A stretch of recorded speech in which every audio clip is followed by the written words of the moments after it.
Another day in paradise. And March the 1st, here we go. Oh my goodness. To be the last month of the quarter. And today we have 22 days of inventory. Oh my goodness. Hanging in there though. We sold 218 homes. Oh my. Those closings for the end of February. Unbelievable, huh? Well, it's all good. We listed 103 homes, so that's all good. Sorry if I seem a little bit distracted. I just want to pull my Facebook up and it's giving me a fit here, making sure I have my sound on. Yep. Okay. It's on. So we have some news today about the median price. Oh my gosh. It's been hanging around 436. However, that has changed. We did sell 113 homes in February, 113 homes a day, I mean, in February, for a total of 3,173. We did last February 3,605. So we were selling like 15, 16 more homes a day. So the market's cooled down somewhat, I would say. The $1 million market is going back up again. It's now at 3.8 daily sales. Last year we were at 4.5. In 2020 we were at 1.7. So those homes are becoming more desirable for the people who are moving here. So that's good. That's really good. So let's look at some things here. Investors the same. Nothing too much has changed, which is, we like that, right? We like a brisk market that doesn't change. So let's look at some things here. We did this sales and median price. Well, we had this one right at the beginning of February, this was, and it was hanging in about 446. The end of February, it is now 450. So the median price home for February was 450. Now it shows March here, but it's the 1st of March. So there's a couple homes that sold, and I don't really look at this one yet. It does indicate perhaps an upward trend, but we shall see, because like I said, I think the market is cool, but then you never know. We had 475 active homes, 436 and under. That was the average for February. So now it's dropped down to about 460 median priced homes and under. That's a single family. So we shall see. And these are the zip codes. I do the zip codes that are in the greater Las Vegas area, North Las Vegas, Henderson. Of course, I don't do Boulder City. I don't do Pahrump, just so you know. These are the area where I feel you are selling homes, most of your homes. So what else is going on here that we want to share today? Inventory. We talk about this all the time. So when you look at, now this particular stat says we sold 49,000 homes last year. The other stat from Applied Analysis says we sold 51,000. So wherein is the extra 2,000? I don't know. I just know that I get these stats from different places, and they're different. Now, this one, I was careful to do Clark County. And on my stats, the 51,000, that's supposed to be Clark County too. So anyway, if you look here over the years, you know, it's varied a couple thousand, but it's slowly inched up in 2021. Now, if you look at 2020, 2019, and 2018, they were all in the 40,000 range. So now we've jumped up a little bit, let's say 10,000, to about an extra 800 homes a month. And we'll see what happens this year so far. If you take the run rate for this year, we're probably going to end up a little less than last year. But we'll see. We shall see. It's early in the game, not even the end of the first quarter. And February is a short month. I don't know if you felt it, but I did. But oh my goodness. So today, what are we going to talk? Oh, let me just show you one more thing. So we have this chart, and I'm going to change it to 450. because now if you bought a home last year, your home, instead of gaining 71,000, has gained 85,000 in value equity. And the thing about equity is it's a non-economic event in your life unless you do something with it. And that's what we're going to talk about today. I've got 15 minutes that I want you to listen to about the market that is, I think, virtually untapped. And this short video should entice you, hopefully, to listen to the longer version. This is 15 minutes. The longer version is an hour, which really gets into the down and dirty of this market. And I'm going to get started today. We did this webinar last week, and we had 50 people participating, which was wonderful. I noticed that some people visited it. I uploaded it yesterday on our group, and some people did visit it, but I don't know if you listened to it. I don't know if you really grasp what the impact can be for your business. So let's listen to this, and I may interrupt it and make some comments as we go. So does this matter? So we'll go through some things to make sure you're in the right room. So first of all, do you currently work with baby boomer clients? Right? If you do, then obviously this makes sense. This is a good room for you to be in, or you'd like to expand in that space. Secondly, if you serve more affluent families, right? If you serve families that, anybody have some people that pay all cash or do large down payments, right? Perfect. That's who this applies to, right? That is your greatest stuff. Someone that comes in to do an all cash purchase should be an automatic flag up. Oh my gosh, I can't wait to tell you about how we're going to do this, right? There's two things you can do. You can help them retain cash, or you can actually increase their purchasing power. Right, so I think I have all cash. I want to buy a $600,000 home. What if I could show you how to buy an $800,000 home and still not have a payment? Pretty cool, right? Again, here's an interesting thought. In retirement, we're all told to pay off our homes, right? So did you hear what he just said? I'm gonna go back just a second. So if you have a client who wants to move, and they're now 62 or over, and they might want to buy a more expensive home, just listen to this.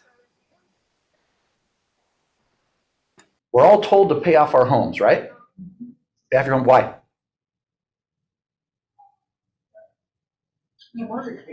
Mortgage payment, right? It's a cash flow game, right? When you think about how much do you need to finance to live through retirement, you're looking at what are my expenditures, what's my income, what's the difference, and how long can I cover that difference, right? So if I've got $1 million saved and my difference is $1,000 a month, right? I make $2, I spend $3, I got $1,000 gap. How long will my $1 million last? Right? So when you think about it, how do you extend that cash flow? You either have to make more money or have a bigger pile or reduce your expenses. So if I could show you, if most people's biggest expense is their mortgage payment, which it is, right? Fair to say, once that goes away, do you think that might extend your cash flow? You whack $2,000 a month off of that gap, off that expense item. Now all of a sudden, instead of running out of money at 81, you're good till 96. That's a noticeable difference without telling you can't go to Starbucks and quit the country club, because nobody's going to do that anyways, right? That's called behavioral modification, which is way more difficult, right? That's in the financial industry.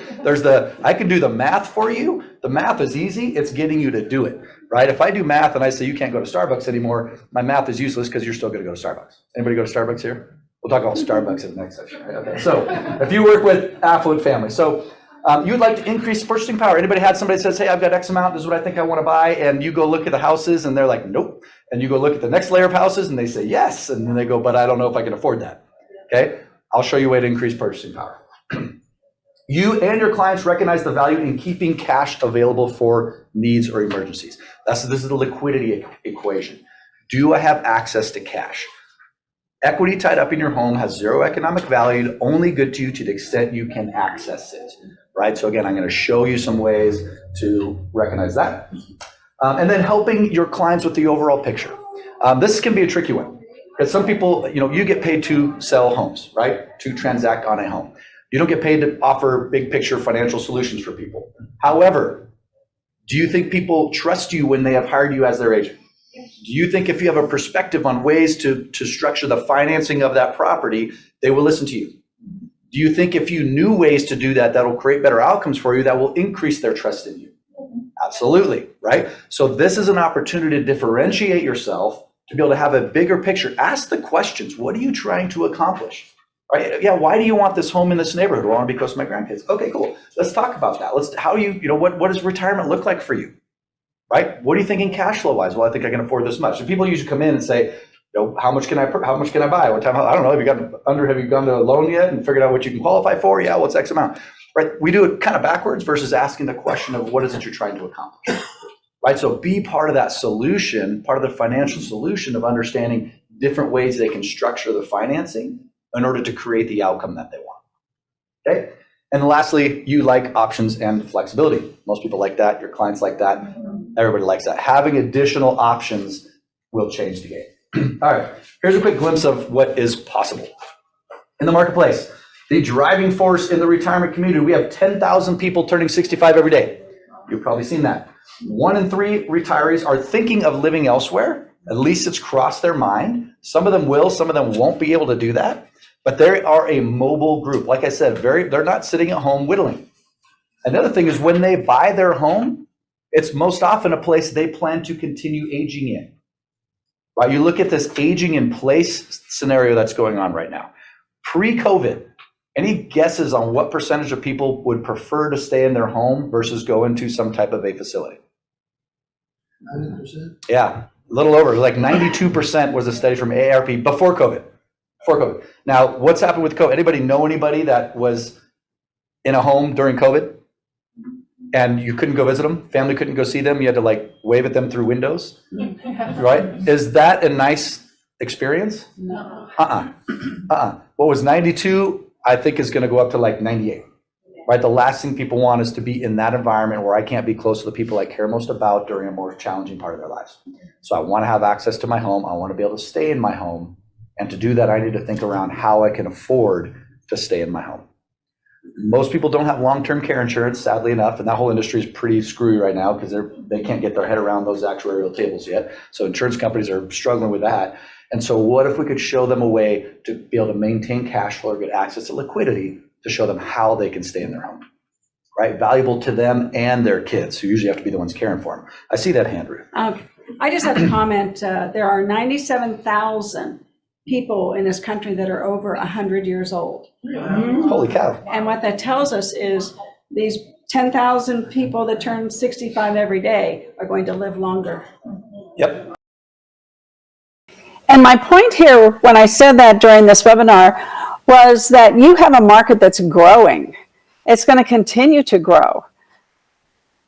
Just think about that. This market's going to continue to grow. And if you're looking for, a business plan for the next 2 years, 3 years, 4 years, be what it is, this could be a good niche market for you.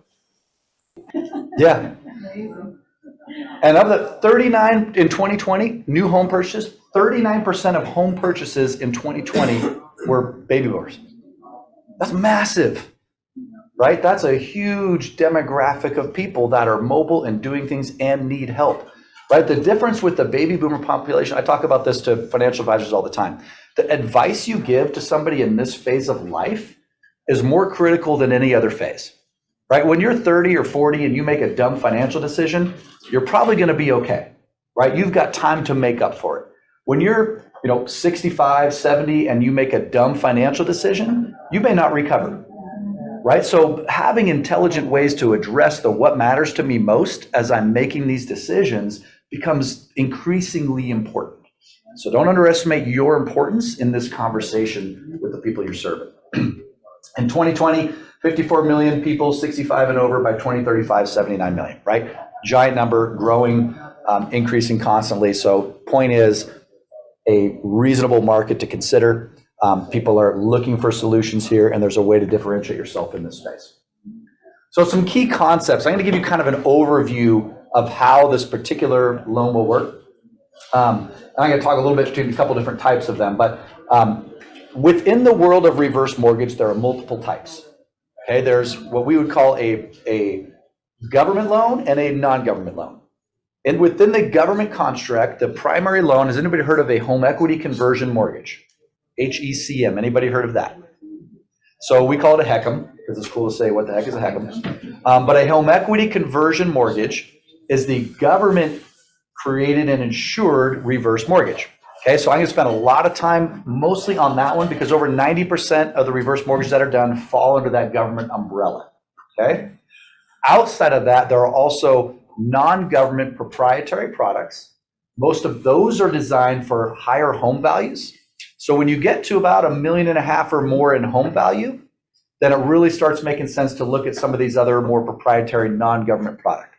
But since most fall under that, I'm going to spend most of my time talking about the FHA insured version of this. Okay? So in a nutshell, what is this thing? It is an FHA insured loan on a primary resident for borrowers at least age 62. Okay, so that's a mouthful. A couple key things here. Primary residence is a requirement, so that's important. Age 62 and over. Now, in some of the jumbo products, you can go down to age 55, but for the most part, age 62 and over. And FHA insured. Why does that matter? FHA insurance is what's going to guarantee a few things to this family. So one is they're going to essentially, you hear about the fees and expenses of a reverse mortgage. The main one in there that you'll see is going to be a mortgage insurance premium that gets paid to the FHA Mortgage Insurance Fund. What do they get for that? A couple of things. One, they get coverage. If for any reason you get to a situation, let's say you have this thing for 10, 15, 20 years, you never make a payment. Right? If you don't make a payment, that debt's going to increase, right? The interest accrues on it. And now we see 2008 real estate Armageddon. And all of a sudden you owe more than the home is worth. Could that happen? Sure it could, right? If that happens, now what happens to that family and or their estate?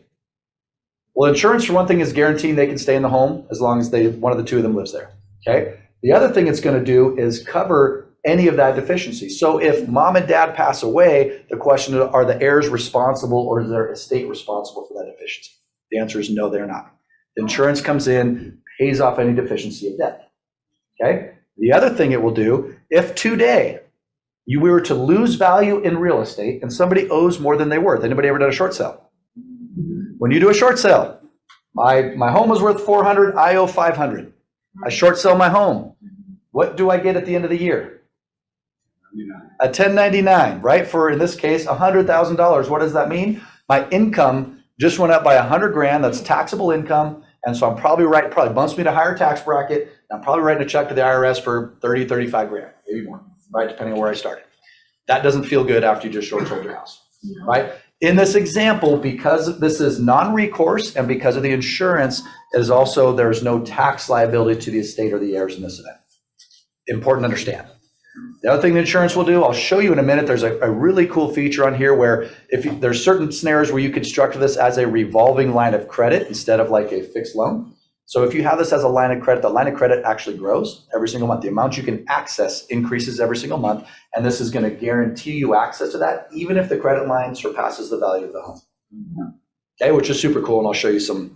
We're going to go, this is kind of this isn't an 099 class, just so you know. This isn't just basics. We're getting to like the 101, 201, and some of the stuff I'll creep into the 301 class. So if you want to go 401, you can stick around and we can really get into details. But I can tell you probably more than you even want to hear.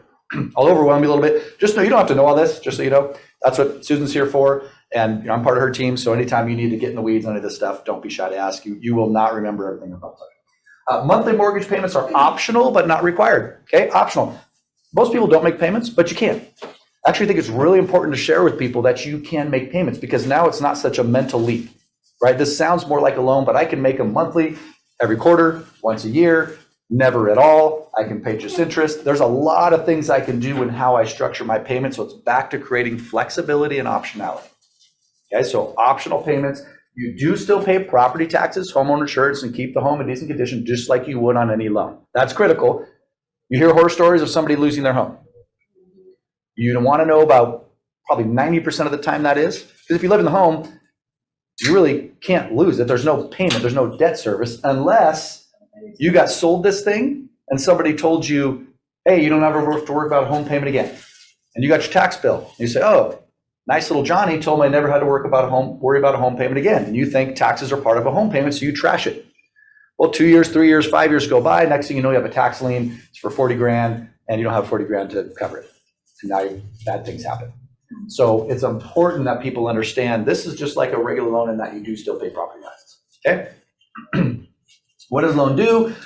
It becomes due when the last person moves out of the property. So as long as one of the two is in there, when the last person moves out, you have up to 12 months in order to figure out or satisfy the terms of the loan, right? Probably even more flexible than a traditional loan in this way. Think about mom and dad. They have two or more kids.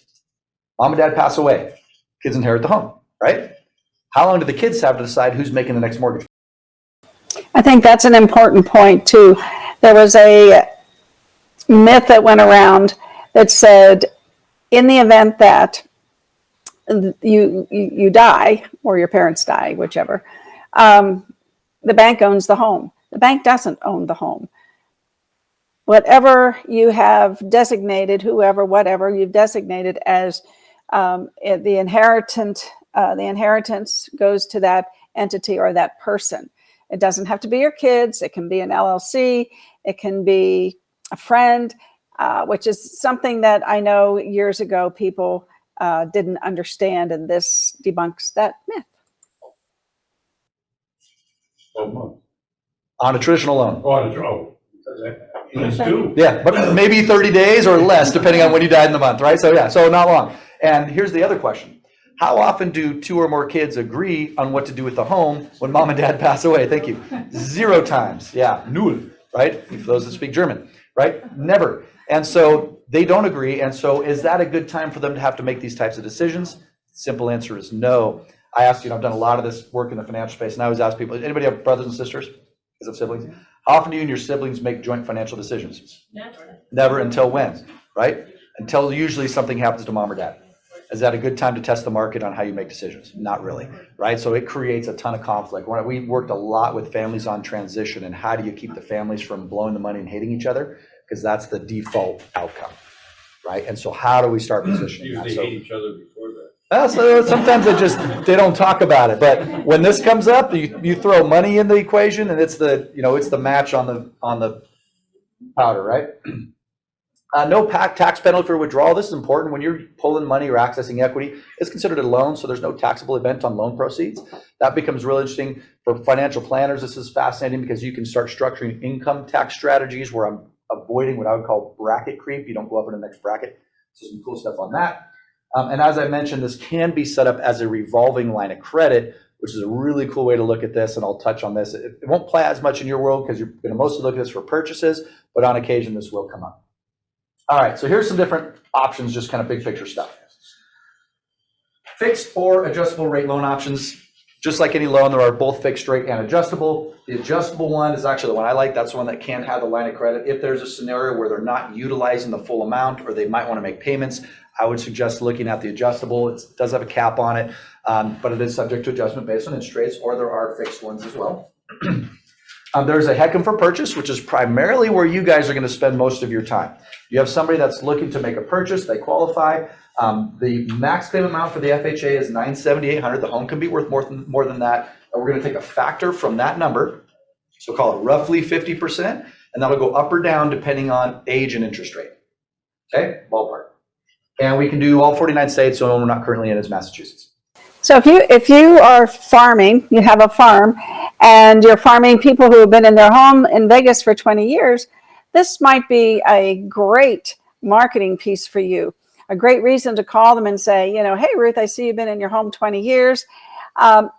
By chance, are you 62 or older? Because there's opportunities for you to get equity out of your home and or sell this home and buy your next home, right? Your next home without a payment.